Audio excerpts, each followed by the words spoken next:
Qué tremendo tiempo de alabanza y adoración. La verdad que no hay nada más hermoso en la vida que poder estar en la presencia de nuestro buen Señor y especialmente en este mes, ¿no? Este mes, este primer domingo de abril, donde nos estamos perfilando justamente para recordar, para agradecer y para celebrar todo ese momento tan dramático, tan sacrificial y al mismo tiempo de tanta victoria que nuestro Señor Jesucristo pasó, experimentó y se ofreció por ti y por mí. Y es el momento más importante de la vida del cristianismo. Eso determinó pues, la diferencia entre cualquier otra creencia. Este es un episodio real del Hijo de Dios, algo real que ocurrió y donde ante la evidencia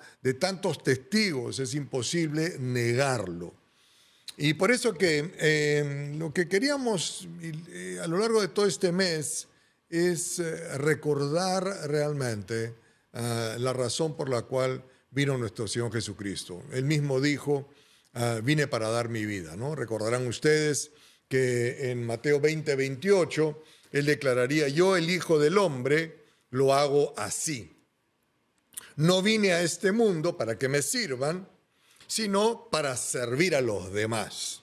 Vine para dar mi vida por la salvación de muchos.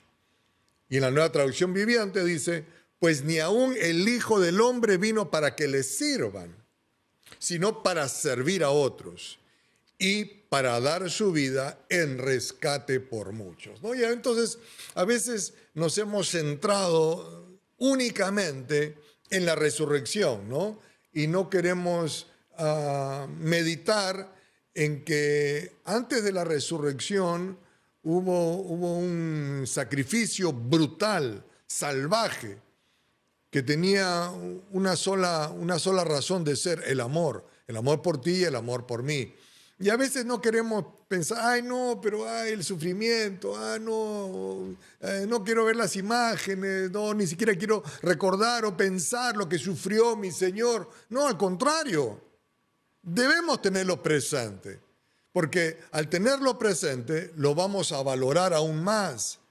Y al valorarlo aún más, vamos a tener la capacidad, con una natural pasión, obediencia y amor, en hacer lo que Él nos ha mandado hacer. Y en centrar nuestra vida en lo que Él nos ha pedido que nos centremos, ¿no? Así que hacia allá vamos en esta serie. Y quiero que usted le dé una oportunidad a la palabra de Dios para que sea la palabra de Dios la que ministre tu corazón de tal manera que esta semana, la semana de resurrección, esa semana de celebración, sea la semana más extraordinaria que hayas vivido en tu caminar con Cristo hasta el día de hoy. Entonces, Jesús, ¿qué dijo? Yo no vine para que me sirvan, sino que yo vine para servir a otros. Esa es la razón. Él vino para servirte a ti, vino para servirme a mí. Así es, el Hijo de Dios, el Rey de Reyes, el Señor de Señores. Para eso vino. Y vino aún más todavía, para dar su vida como rescate. Así es. O sea, Él sabía lo que Él venía. Él venía a entregar su vida como rescate. Es lo que la palabra de Dios dice, que Él vino para rescate. La palabra rescate, queridos hermanos, apunta a la naturaleza sacrificial de la misión de Jesús. En toda la Escritura, la idea de rescate se asocia con la redención, en la que se realiza un pago para establecer la liberación de alguien en cautiverio. Tú y yo estábamos en cautiverio. Así es, estábamos dominados, esclavos del imperio, del reino, del pecado y de la muerte. Y el Señor vino y nos sacó. Pero no nos sacó simplemente, sino que intercambió un rehén por otro rehén. Y Él dijo, a ellos no, yo los voy a hacer a ellos libres. Yo voy a pagar el precio. Y Él entra a pagar el precio de lo que es el imperio del pecado y de la muerte. Dice la Biblia que por cuanto todos hemos pecado, todos estamos separados, destituidos de Dios. Y el Señor dijo, yo por ellos. Y su sacrificio no fue coaccionado, lo veíamos también la semana pasada, sino que fue un acto intencionado. ¿De qué? De obediencia a Dios y de servicio a la humanidad. Obediencia a Dios y servicio a la humanidad. Jesús vino por la humanidad, vino como rescate, vino para rescatar. No cual héroe que destruye a todos los enemigos y te rescata y se va contigo. No, no, no. Vino para hacer un intercambio. Ellos no, yo sí. Ese es el rescate. Él fue el rescate. Él fue el rescate. Y por eso que en Isaías 53, cuando Isaías de manera profética empieza a escribir este pasaje, y él empieza a describir lo que ocurría, lo que iba a ocurrir en ese momento y lo que ocurrió en ese momento. Y era que las personas pensaban que Dios lo estaba castigando, hasta que después, ¡pum!, se les abrieron los ojos. Ciertamente, dice Isaías 53, llevó Él nuestras enfermedades y sufrió nuestros dolores. Pero nosotros le tuvimos por azotado, como herido y afligido por Dios. Y todavía está en signos de exclamación. Nosotros lo tuvimos, sí. ¿Qué tal error? Mas Él, herido fue por nuestra rebelión, molido por nuestros pecados. El castigo de nuestra paz fue sobre Él, y por su llaga fuimos nosotros curados. Sí, efectivamente, la salvación se ofrece gratuitamente, Dios la ofrece gratuitamente, pero alguien pagó el precio. En la vida no hay nada gratis, alguien siempre paga el precio. Así es, no es que no costó tu salvación. Tu salvación, mi salvación, costó la vida de nuestro Señor Jesucristo. Y porque Él la pagó, tú y yo la podemos gozar gratuitamente por medio de la fe en la gracia de nuestro buen Señor. Así que el rescate que proporcionó Jesús también habla de esa naturaleza sustitutiva a la que me refiero de su muerte. Ellos no, yo sí. El concepto de sustitución se ve claramente en este pasaje de Isaías. Como dice Isaías, nosotros pensamos que Dios lo había herido y humillado. O sea, que Dios lo había herido y humillado. Pero dice Isaías, pero Él fue traspasado debido a nuestra rebeldía. Fue magullado, golpeado, aplastado por las maldades que nosotros hicimos. Y el castigo que Él recibió hizo posible nuestro bienestar, nuestro rescate. Y sus heridas nos hicieron sanar a nosotros. O sea, no lo olvidemos, hubo un intercambio. Hubo un intercambio por ti y por mí. Y el intercambio fue salvaje, fue brutal. Porque aquí habla de azotes, aquí habla de heridas, aquí habla de ser aplastado, aquí habla acerca de ser molido. Fue brutal. Y si la palabra lo dice, como todo lo que la palabra del Señor nos ha dejado, hay que meditar en ella. Señor, voy a quedarme un rato meditando para entender la dimensión de esta manifestación de amor, de esta entrega de amor, de este sacrificio, de este intercambio. Ahora, en Mateo 16, en el verso 24 y 25, Jesús le dice a sus discípulos, ¿cuántos discípulos de Cristo hay? Acá tenemos, levante la mano ahí en el internet. Si alguno de ustedes quiere ser mi seguidor, tiene que abandonar su propia manera de vivir, es decir, negarse a sí mismo. Jesús le dice a los discípulos, antes de enviarlo, mira, si tú quieres ser mi discípulo, una sola cosa.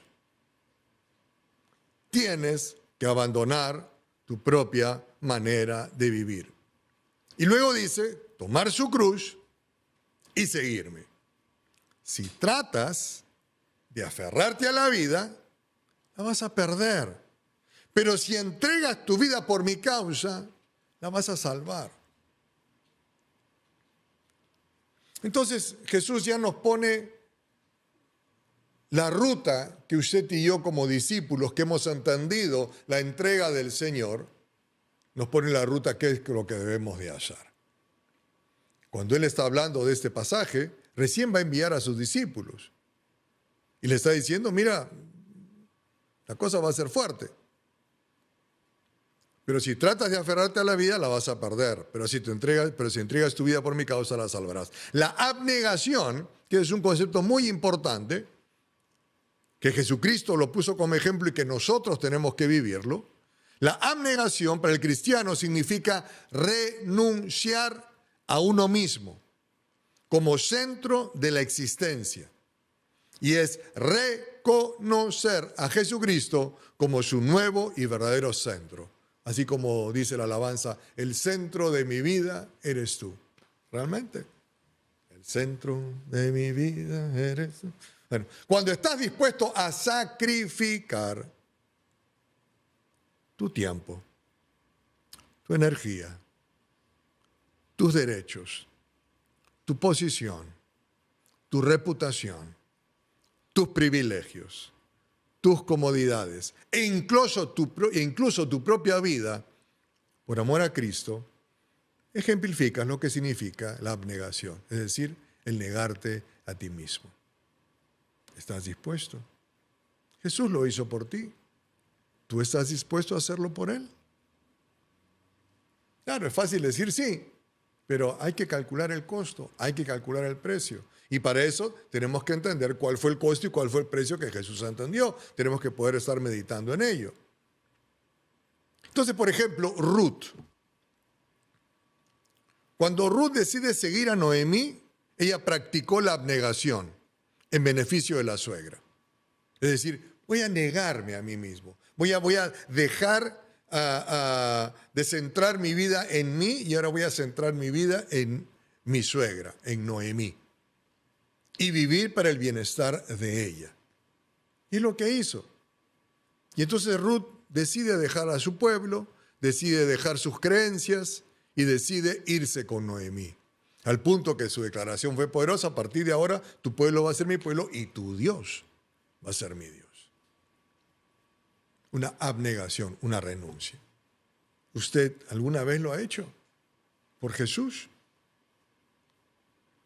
Cuando Esther arriesgó su vida para salvar a su pueblo, también fue un acto de abnegación.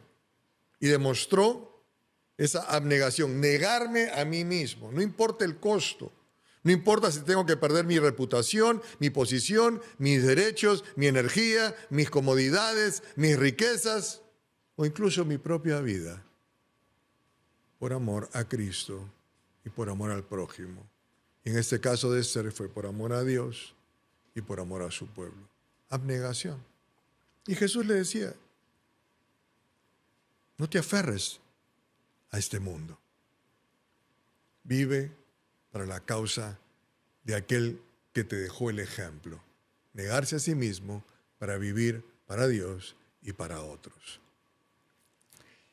Entonces mi pregunta para usted el día de hoy es, ¿qué es lo que ocupa tu vida, tu mente, tu energía? ¿Qué es lo que te hace ocuparte o meditar, o en algunos casos preocuparte o afanarte en la vida? En el Salmo 49, el rey David, el salmista, está escribiendo acerca de los que confían en las riquezas. Y él dice, ellos se fían de sus posesiones, y se jactan de sus grandes riquezas. Sin embargo, no pueden redimirse de la muerte pagándole un rescate a Dios. La redención no se consigue tan fácilmente, pues nadie podrá jamás pagar lo suficiente como para vivir para siempre y nunca ver la tumba. No hay forma. Nadie podrá jamás pagar lo suficiente. Pero David dice, pero en mi caso, Dios redimirá mi vida y me arrebatará del poder de la tumba, como dice otra versión, del poder del Seol. ¿Qué te ocupa en esta trayectoria terrenal? Si Jesucristo dijo, yo vine para que tengan vida y para que la tengan en abundancia. Y estaba refiriéndose no a lo terrenal, se estaba refiriendo a lo espiritual. Allá hay una vida extraordinaria que nos está esperando. Y tú te vas a estar ocupado y preocupado pues enteramente en las migajas, cuando allá es donde nos espera algo extraordinario. Vive para lo de allá. No que nuestras obras nos califiquen para allá, pero sí que mi entender de la vida es que lo más importante no es lo terrenal, lo más importante es lo celestial en mi vida. Por eso que el Señor mismo lo declaraba en el libro de Mateo, mas buscad primeramente el reino de Dios y lo demás va a ser añadido. Que tu ocupación primera sea buscar el reino de Dios. Si después de todo Él entregó su vida por ti, ¿cuánto lo valoras? La evidencia va a estar en cuánto tiempo tú inviertes en lo que para Jesús es importante. Su reino. Y por eso que Pablo decía, piensen en las cosas del cielo, no en las de la tierra. Y Pablo ahí escribe en Colosenses 3, después de estar meditándoles y haciéndoles ver a los habitantes de Colosas que ya habían empezado a tener un sincretismo con la cultura griega, la cultura romana. Dice, ustedes ya nacieron de nuevo, ustedes ya fueron rescatados. Piensen en las cosas de arriba. Pongan su mirada, dice el verso anterior, en lo que está arriba. Piensen en las cosas del cielo, no en las de la tierra. Entonces, nuestras prioridades tenemos que empezar a afinarlas si es que realmente valoramos lo que Jesús hizo en la cruz. ¿Tú crees que Jesús derramó esos 4 o 5 litros de sangre por ti únicamente para que tengas una linda casa, un lindo carro, un lindo trabajo y lindas vacaciones? ¿Crees? No. Vino para rescatar. Y Él anhela que nosotros le comuniquemos a otros acerca de ese rescate. Así que no te preocupes de lo material. Cada día tiene su propio afán. En ese mismo pasaje de Mateo, el Señor diría, no te preocupes, estás preocupado. Entonces estoy ocupado en todo, qué voy a comer, dónde voy a vivir, dónde voy a vestir. No te preocupes de lo material.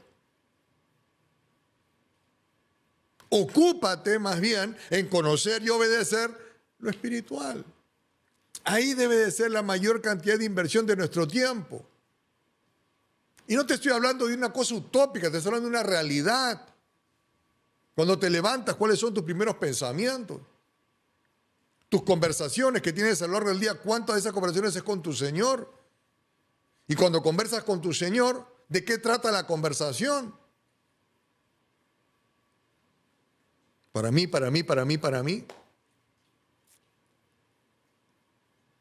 Si meditamos en todo lo que le ocurrió a Jesús, valoraremos más y de manera más natural y apasionada haremos lo que Él nos mandó. Acuérdate que Él ya se ocupó de lo terrenal, todo lo demás va a ser añadido. Entonces, no te estés fiando o confiando o viviendo únicamente para acumular cosas materiales y que esa no sea tu seguridad. Porque después de todo hay una vida que nos espera. En Juan capítulo 7 hay un pasaje muy interesante. Les voy a leer de la traducción La Pasión. Jesús ha decidido, porque todavía no era su tiempo, no ir a Judea, sino quedarse en Galilea.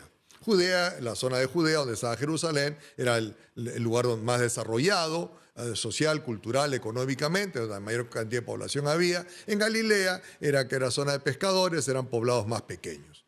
Pero Jesús decide no ir todavía a Judea porque no era su tiempo. Y se queda en Galilea haciendo diferentes milagros.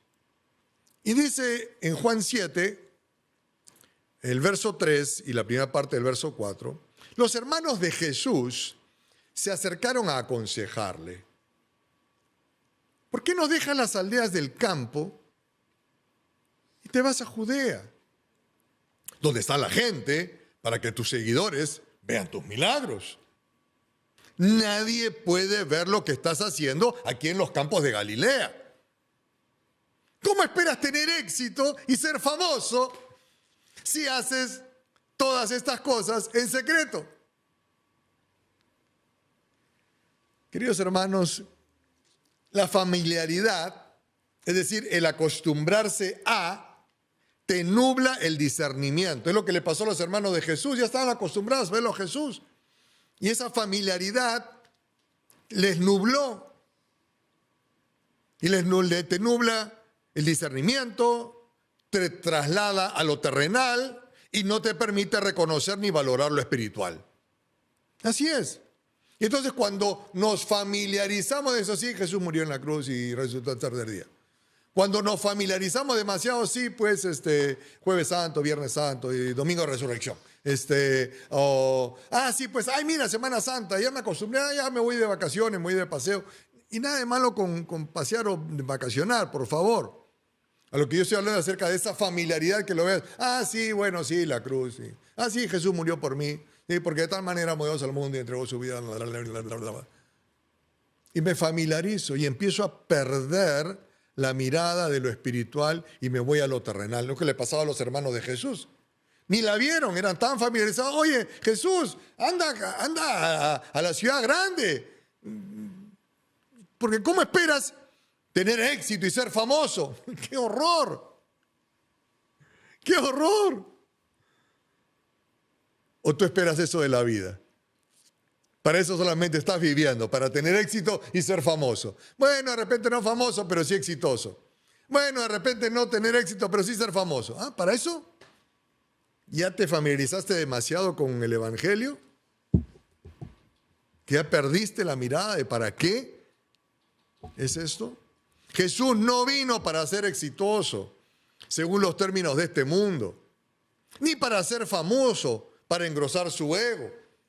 Jesús vino para servir y cumplir con un encargo. ¿Cuál era ese encargo? Vine para dar mi vida, es decir, entregar su vida como rescate. Para eso vino Jesús. ¿Y tú? ¿Para qué has venido?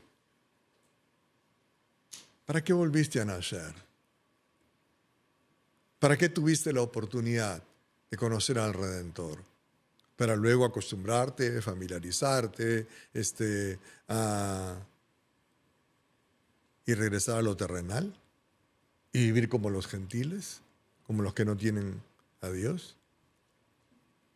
No, hay algo más, hay una vida abundante que nos está esperando. Hay una manera diferente de vivir esta vida. El Señor va a proveer. Eso, yo no digo que no trabajes, yo no digo que no te esfuerces, que no estudies, que no te... No, por supuesto que hay que hacerlo, pero ¿cuál es la prioridad? Así como inviertes tiempo para una cosa, invierte tiempo también para lo espiritual.